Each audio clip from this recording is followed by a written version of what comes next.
Hi everyone, it's Lisa from Sutton's Days. Today we're going to can pickled beets so that Phil can enjoy them all year long. I don't care for pickled beets, but Phil loves them. A lot of people like them. I end up trading them for other things. So pickled beets come in handy around here. This year we're going to be doing them in pint jars. You know, I've got 1,500 jar goal. And so we're going to be doing those in pints. And we've got a whole bushel that's here.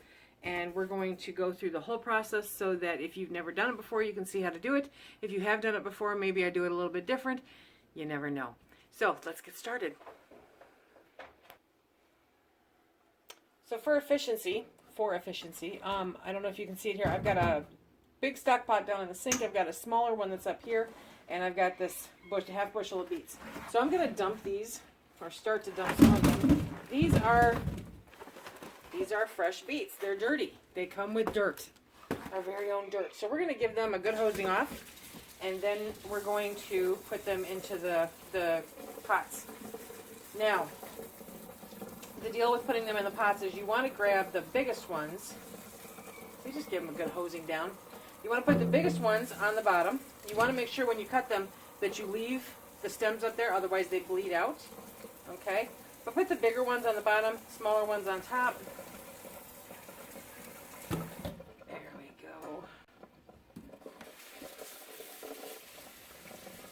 Because these are going to take about 30 to 40 minutes to become tender enough to be able to slip the skins off. That's the easiest way to peel them, is just to slip the skins off. Okay. So to start off for separating, I'm going to put the big ones in the big pot, the small ones in the smaller pot. And then I will add the small pot to the big pot as we get there. So I'm going to get these rinsed off. I'm going to separate them where I put the bigger ones into a bigger pot, the smaller ones into a smaller pot, because I don't have a pot that will hold an entire bushel.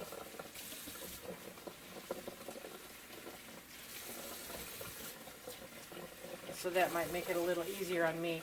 And the size of these pots, I should be able to get both of them onto the stove at the same time, even though with my particular stove, using that large back burner is not functional for a big pot. I don't know why. It is a constant and never-ending challenge with this stove. Okay? Eventually, I'm going to get a big old stove. Okay, so we've got these almost completely separated out.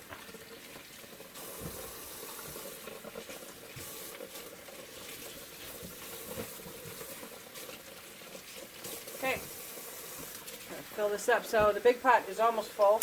I'll be able to show you that to you when you get on the stove. This one's almost full also. So we'll just top off the water on these and we'll get them on the stove. We'll be right back. I got them both to fit. What do you know? Okay. So I got the small one in the back, I got the big one up front. And as you can tell, they're pretty full. So we're going to heat those up, bring them up to a low boil, kind of a simmer. And for about 30 to 40 minutes until they're tender. You don't want them mushy, but you want them a little more tender because that's when the skin slides off. So you want to remove the beets from the saucepan and run them under cool water, okay? And then drain the water, and then just slip the skins off, cut off the root, cut off the tip if you need to, okay? And after that, you're good to go. If they're really small ones, you can leave them whole and round. And when they get bigger, you can slice them or quarter them, however you want to do it. And that is when we will meet again, is when those pots are off the stove and we're ready to rock and roll. Okay, normally I would have the water running during this whole process, just to cool these off a little bit faster, but I wanted to show you guys. So what we're going to do now is these are nice and squishy. Look how easy that peels. I mean, the skin just slides right off. You want to cut that little root base off. Pretty much guarantee you are going to have a mess on your hands unless you're wearing gloves. I hate wearing gloves when I don't need to, so I'm not doing it. Let's see if we can do this. Okay. Then we're just going to slide that off.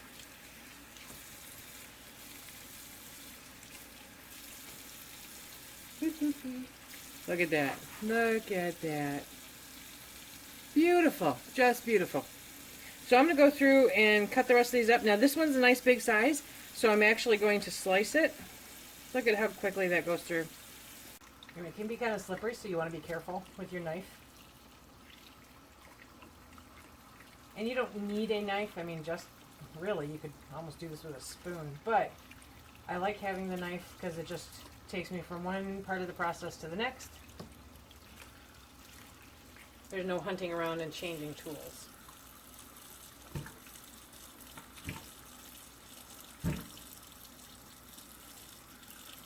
But you do have to be careful because they are slippery little fuckers.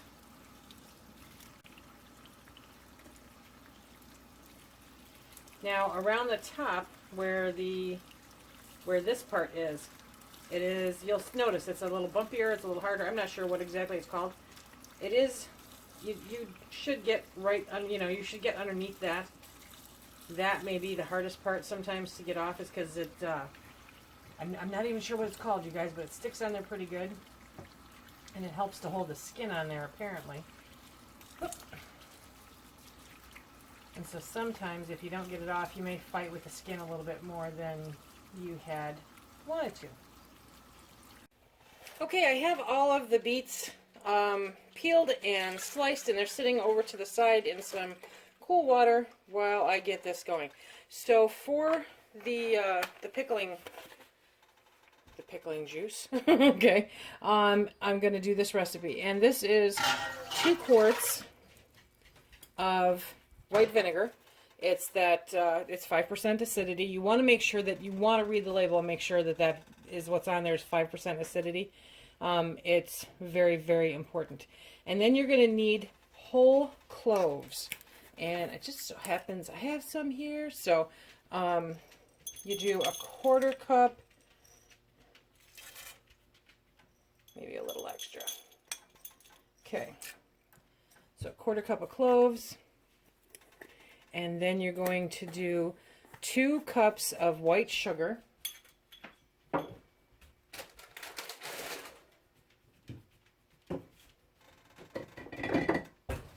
Well, yes, I should have had this already.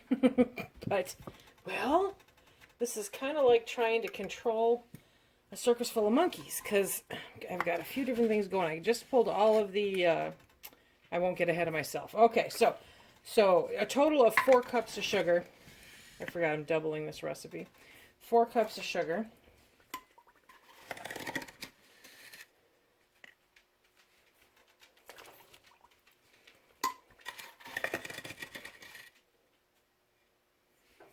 Okay, I'm going to turn this heat on while we're getting this started. And then a tablespoon, I'm sorry, 2 tablespoons of pickling salt. You guys, I will definitely put all of this down below.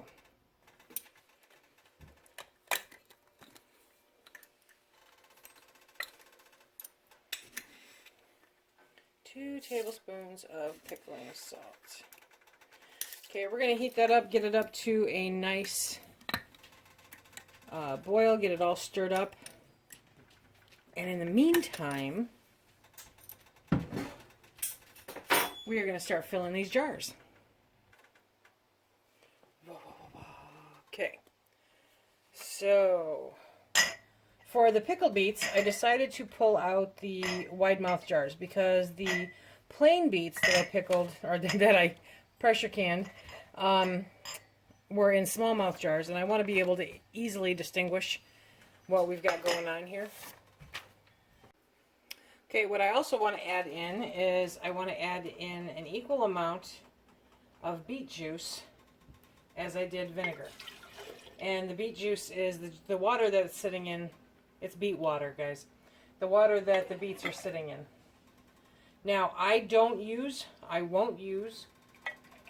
the water that it was initially sitting in when I boiled it, because no matter what you do, you will never get all of that dirt out of there, and that just kind of creeps me out. So, okay, that's one. I'm going to fill up, might have to do this from the other pot, or maybe not. So this is just water, just plain old water that the beets were sitting in. And you see how it got all that really great color? Makes me want to pull out some yarn or something and dye some yarn into some nice pretty pink. Okay. So now that is in the pot with the sugar and the salt and all of that other good stuff.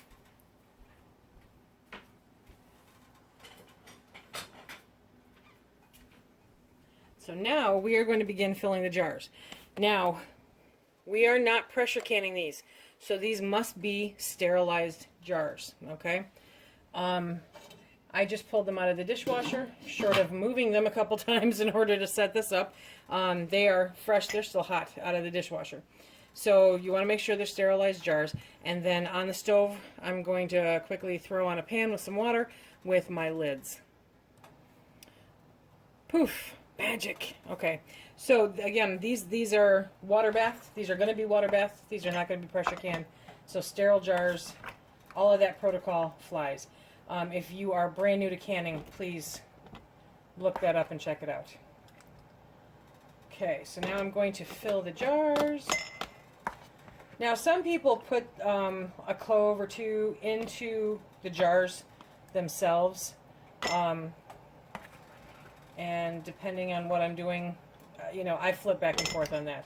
I would just as soon, honestly, boil it up with the brine. Now you want to get these in there. You want to make sure they get down. We're going to be doing all the same stuff that we did with green beans and everything else. We're going to be forcing them through the hole here.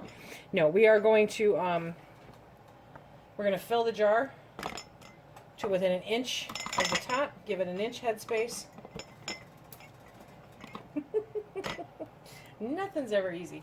And then we'll come back and we will fill it with the brine. Now these, I've got all of these in various shapes and sizes depending on the beet when I was carving it up. So some of them I've got like this, some of them are actual slices. It really, really depends. So the more uniform, the easier they are to get into the jar. Me being one to never do anything really easy, I decided to see how different we could make it. No, that wasn't really intentional. Okay. So I will be back when we get these jars all filled up. Now comes the fun part. Okay, this is where we really make an absolute mess. Okay. So it's beet juice. I mean, what else are you going to do? Okay. Try to get that close here. Let's do this one. So this is heated up nice. It's just at that point where it's a rolling boil. It's all mixed up good. All the sugar's gone from the bottom. Beautiful. Now we are going to ladle that in nice and slow, keeping an inch headspace. Okay. We're going to end up going back and debubbling. Very important to debubble.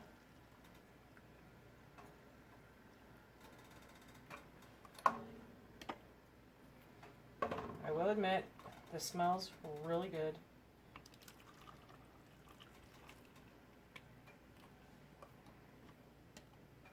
Okay, and I can probably add just a little bit. So you want to get all of those up to the level they need to be.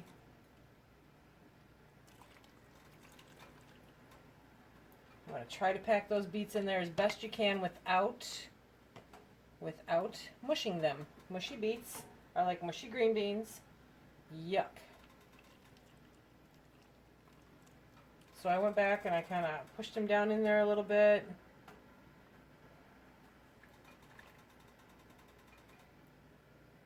You know what it is? I love the smell of the cloves.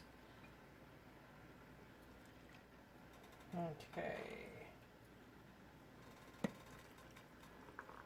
So now in the meantime, I have my water bath, which I don't know if you guys can see. I don't think I set the camera up that way. I have my water bath getting up to temp because hot jars, hot water in the water bath.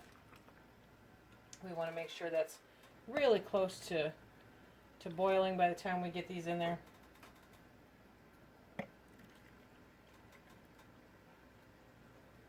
I'm done with this. I'm going to wipe the rims and get the lids on.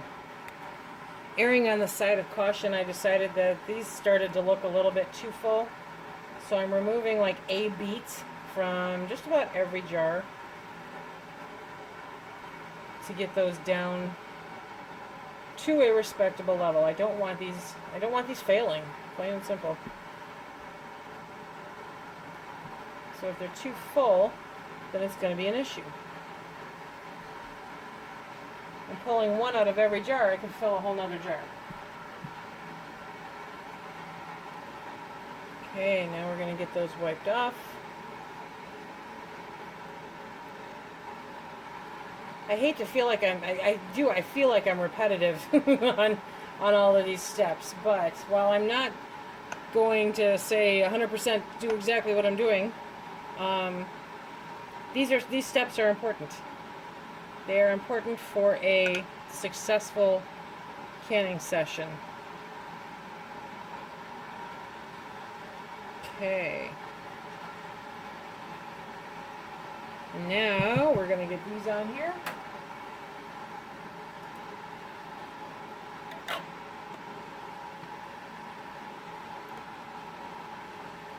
I don't know if you can hear the pot in the background. It is working itself silly to get up to temp. Come on. You want to make sure with the water bath too that there's also a tray or a basket or something in the bottom. The jar should never sit right on the bottom of the pot, regardless of whether it is a water bath or a pressure can. There should always be something between the glass of the jar and the bottom of the pot. Okay, I'm going to start putting these in now. I've got a rack in the bottom so that they're not sitting directly on. You want to make sure that the water goes over the jars, at least an inch, preferably up to 2, which is easy enough once you start stacking them in there. And then you want to get that water up to a boil. Once it starts to boil, you want to process it for 10 minutes. I might actually have to take some water out of here.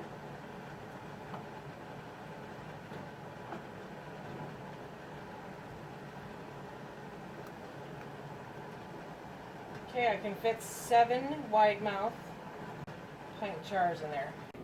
Here we go.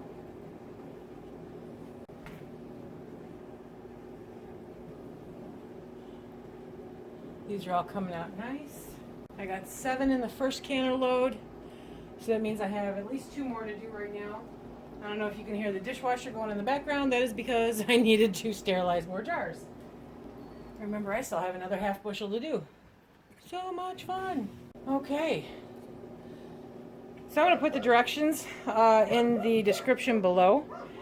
And, oh, there you go. Did you guys hear it? The first pop. I'll put all the directions in the description below so that you can do this. Let's see if we can get a decent shot here. I don't know if you can see that, but they are stacked in there just so nicely. Very, very happy about this. So there we have it. I ended up having to move to a few smallmouth jars because I couldn't find any more largemouth. I know I've got them, I just don't know where. So we are at, I think it came up to 28, 16, 17, 19, 21, 22, 23, 25, 26, 27, 20, 29, 29, 28, 29, something like that. Anyway, jars of pickled beets. And I still have another half bushel to do tomorrow morning. So with any luck at all, that'll be about 56, give or take, pickled beets, which means 1 jar for Phil per week for a year, with a couple extras for gifts and bribes and anything else. So I hope everyone's having a really great night until we see you again. Please remember, if you like what we do here, please hit like, subscribe, and share. And remember, be safe. Bye.